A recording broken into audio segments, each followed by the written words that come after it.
Le duc et la duchesse de Cambridge pourraient être installés dans une nouvelle maison, selon des informations. William et Kate ont emménagé dans l'appartement 1A du palais de Kensington il y a 5 ans avec leurs enfants.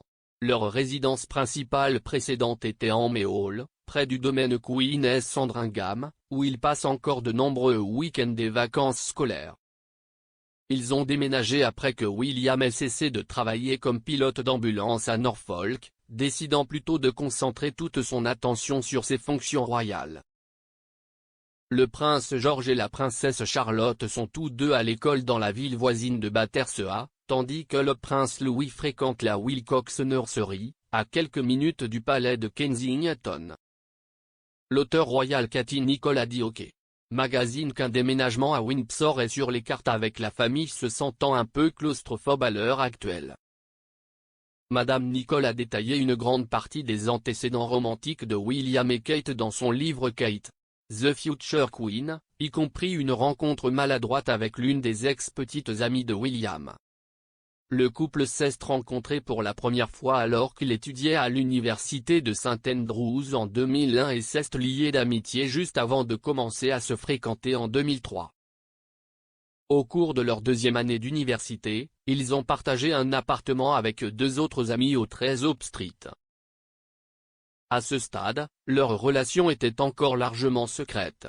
Madame Nicholl a écrit que les dîners leur permettaient de socialiser et de profiter de la compagnie de l'autre sans avoir à sortir en ville et à risquer d'être repérés ensemble. L'un des amis de William et Kate a dit à Madame Nicholl qu'un de ces dîners s'était terminé maladroitement par un jeu de Never Have I Ever. Les joueurs demandent à tour de rôle aux autres joueurs des choses qu'ils n'ont pas faites.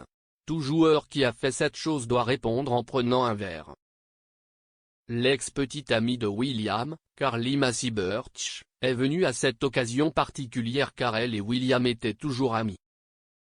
L'amie a déclaré, quand ce fut au tour de Carly de jouer, elle a annoncé « Je ne suis jamais sortie avec 2 personnes dans cette pièce », sachant très bien que William était le seul à l'avoir fait, car Kate était assise à côté de lui.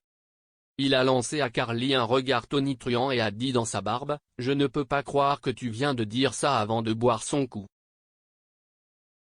Kate n'a pas beaucoup parlé à Carly après cela, mais nous étions sous le choc.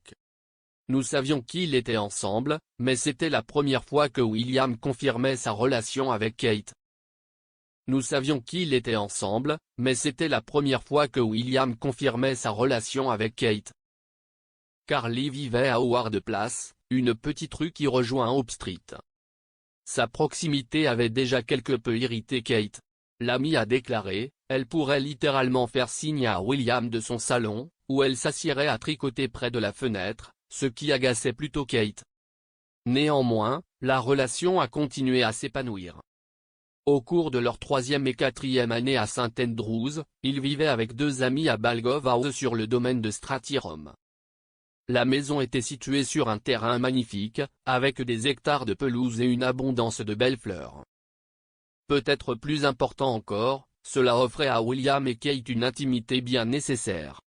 Les jeunes amoureux ont passé de nombreux après-midi à pique-niquer avec une bouteille de vin blanc frais, avec juste un faisan occasionnel pour compagnie.